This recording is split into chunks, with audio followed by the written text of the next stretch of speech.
ये एक मंजिल है तो रास्ते भी होंगे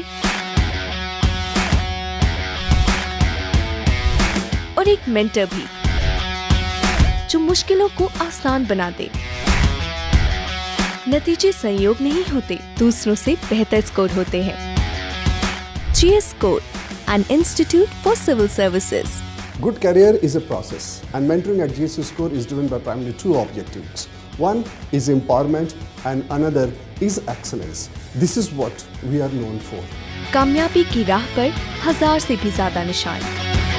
GS Score।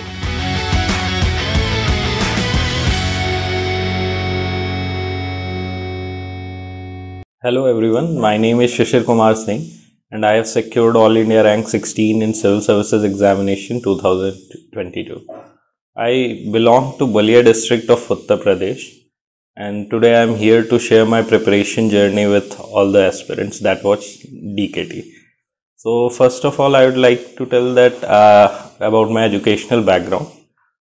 मैंने केंद्रीय विद्यालय बलिया से क्लास 10th की थी 2010 में। उसके बाद मैंने DPS बोकारो से अपनी क्लास 12th की एग्जामिनेशन पास की। उसके बाद ISM धनबाद से पेट्रोलियम इंजीनियरिंग की 2016 में। After that I worked as business analyst for almost 1 year in 2017 and then I left my job for civil services preparation. ये मेरा सिविल सर्विसेज में चौथा अटेम्प्ट था। मैंने सारे अटेम्प्ट में प्रीलिम्स क्वालिफाई किया और मैंने 2019 में अपने सेकंड अटेम्प्ट में मेंस क्वालिफाई किया और इंटरव्यू दिया था, बट उस वक्त मेरा फाइनल सिलेक्शन नहीं हुआ था। और 2020 में मैंने अपने थर्ड अटेम्प्ट के साथ यूपी PCS की परीक्षा भी दी थी, जिसमें मेरा चयन डिप्टी कलेक्टर के पद पे हो गया था। उसके बाद मैंने एक अटेम्प्ट का ड्रॉप लिया था।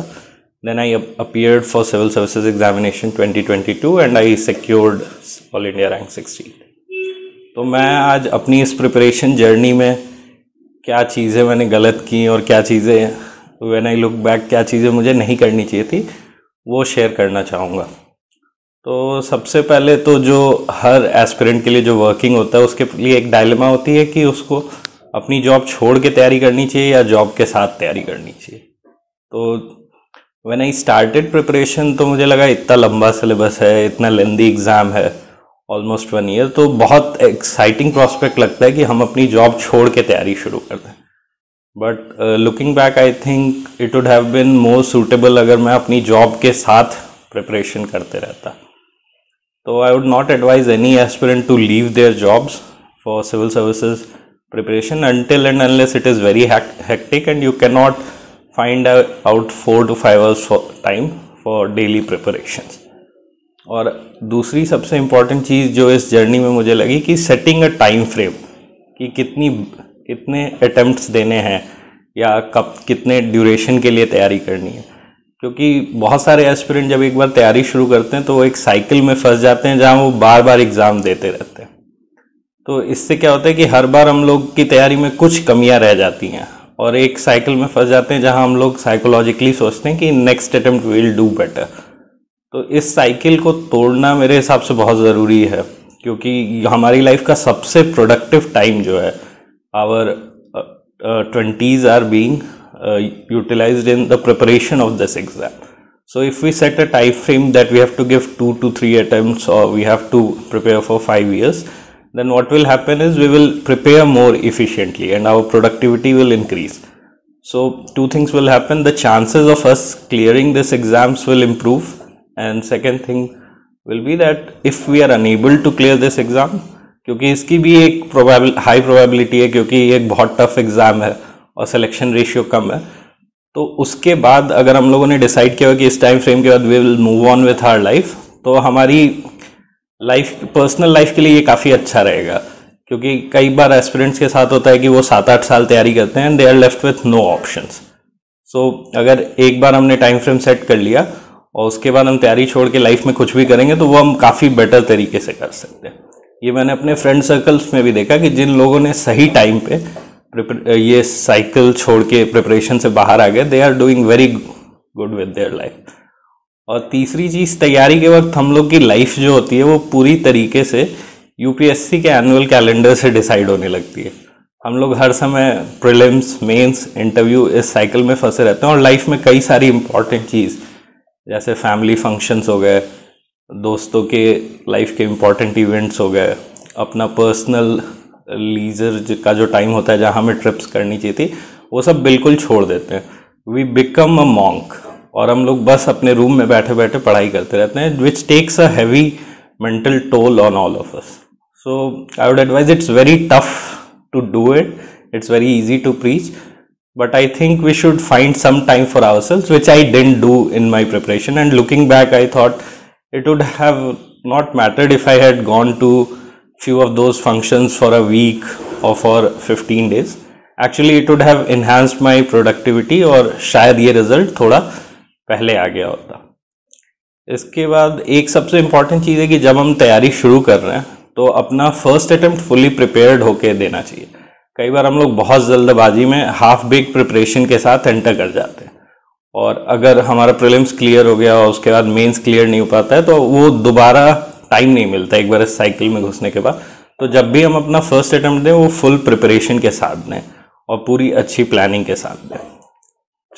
और एक और सबसे इम्पॉर्टेंट चीज़ इस प्रिपरेशन की है कि हमें अपनी मेंटल पीस और हैप्पीनेस का ख्याल शुरू से रखना होगा. We should not wait for our results to come into a situation जहां हम अपनी लाइफ में एंजॉय करेंगे. उसके पहले लाइक पीपल से कि ये एक तपस्या है, 4-5 साल तक तपस्या कर लो, then will enjoy our life.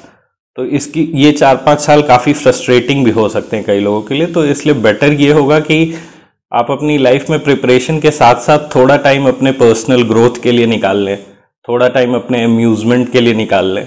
तो उससे क्या होगा, प्रिपरेशन जो होगा वो उसकी मोनोटोनी ब्रेक हो जाएगी. और प्रिपरेशन जब तक आपके लिए वो एक इन्जॉयबल जर्नी नहीं बनेगी तब तक काफ़ी ज़्यादा दिक्कत आ जाती है. जैसे काफ़ी सारे एस्पिरेंट्स आजकल डिप्रेशन में जा रहे हैं, एंड दे थिंक कि वो ये चीज़ें किसी से शेयर भी नहीं कर पा रहे हैं. उनको लगता है कि जो टॉपर्स होंगे या जिनका क्लियर होता है वो शुरू से एक अच्छे स्टेट ऑफ माइंड में आते हैं, रेगुलर तैयारी करते रहते हैं, everything is hunky dory in their life and they get selected. So the aspirants need to remember that whatever problems they are facing, everyone else is facing the same problem. So they should have a good social circle where they can talk about any problems they face. तो इस मामले में मैं काफ़ी lucky था कि I had friends जिनसे मैं कोई भी बातें शेयर कर सकता था. तो आई वुड एडवाइस कि आप ऐसा ही सोशल सर्कल डेवलप कीजिए और अपनी जो भी प्रॉब्लम्स हैं वो शेयर कीजिए. And it would always be good to take a break whenever you are getting overwhelmed during the preparation. और इसके बाद अब आ जाते हैं ये पर्सनल जो भी चैलेंजेस होते हैं इस जर्नी में. इसके बाद let's move on to actual preparation of the examination. तो इसमें सबसे इम्पॉर्टेंट चीज़ मुझे जो लगती है इस एग्जामिनेशन के हर फेज के बारे में, वो ये understanding the crux of examination, what is examination demanding from you. तो जिस स्टेज में भी आप समझ जाएंगे कि इस एग्जामिनेशन में का स्कीम ऑफ एग्जामिनेशन क्या है, कैसे क्वेश्चंस पूछे जाने वाले हैं और आपको क्या करना है उनका सेटिस्फैक्ट्री आंसर तक पहुंचने के लिए, तो आप अच्छा परफॉर्म कर जाएंगे. मेरे केस में I understood prelim what is prelims all about in the first attempt itself, इसलिए मैं हर बार प्रीलिम्स क्लियर कर लेता था. मेंस के बारे में भी आई वुड से कि in the first attempt I had almost a little idea about what to do in main, but from my second attempt I had a very good idea of what we should do to clear the mains, but I was not able to execute those things, execute those minor things such as preparing short notes of every topic of the syllabus and practicing answer writing, completing a test series fully. So that's why I was not able to clear the mains.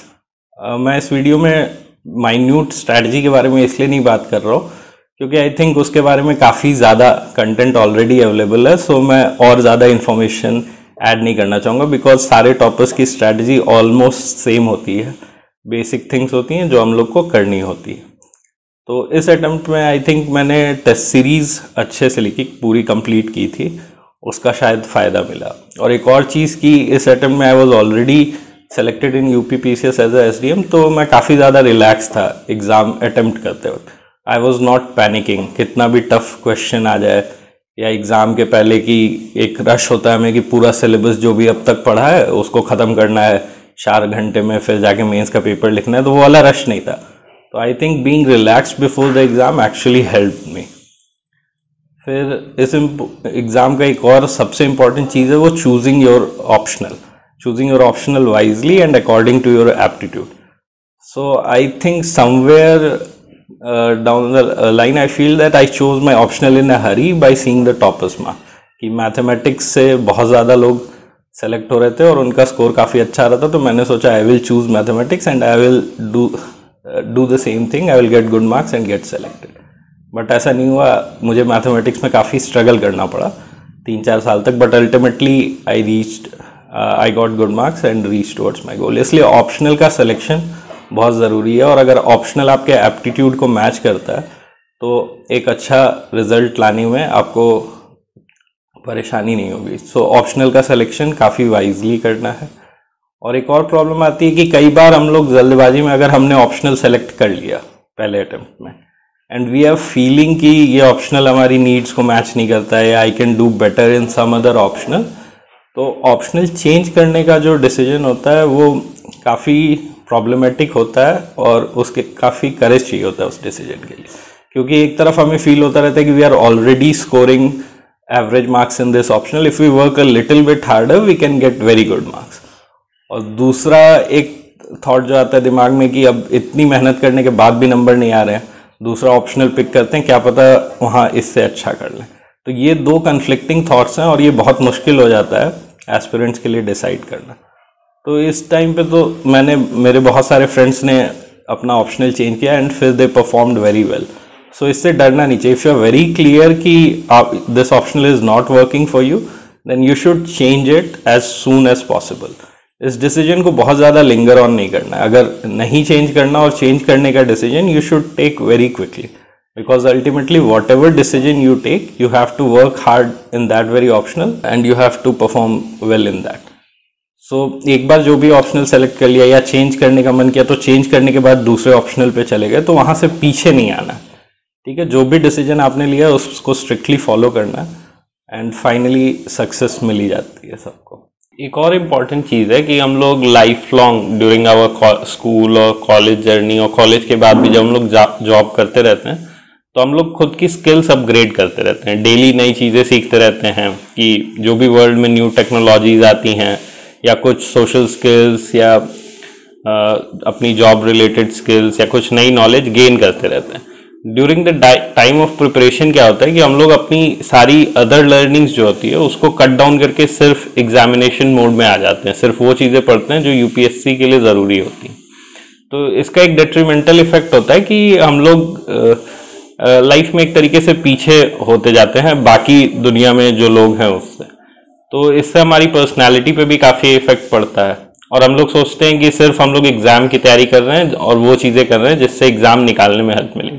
तो I would advise कि जो हमारी पहले की आदतें रही हैं during our college time या जॉब टाइम, जो भी नई स्किल्स हैं वो सीखते रहना, जो न्यू टेक्नोलॉजीज आ रही हैं उनको यूज़ करते रहना, टेक्नोलॉजी बेस्ड प्लेटफॉर्म्स में एफिशिएंट होते रहना, उसको कंटिन्यू करें. इससे दो फायदे होंगे. एक तो इनडायरेक्टली तैयारी में भी इन चीज़ों से मदद मिल जाती है, इंटरव्यू के लिए काफ़ी अच्छा प्लेटफॉर्म सेट हो जाता है शुरू से, और in case the preparation doesn't work out then this skills might really help us in getting a new job. So this was my preparation journey and thanks a lot. I hope it helps some of you somewhere.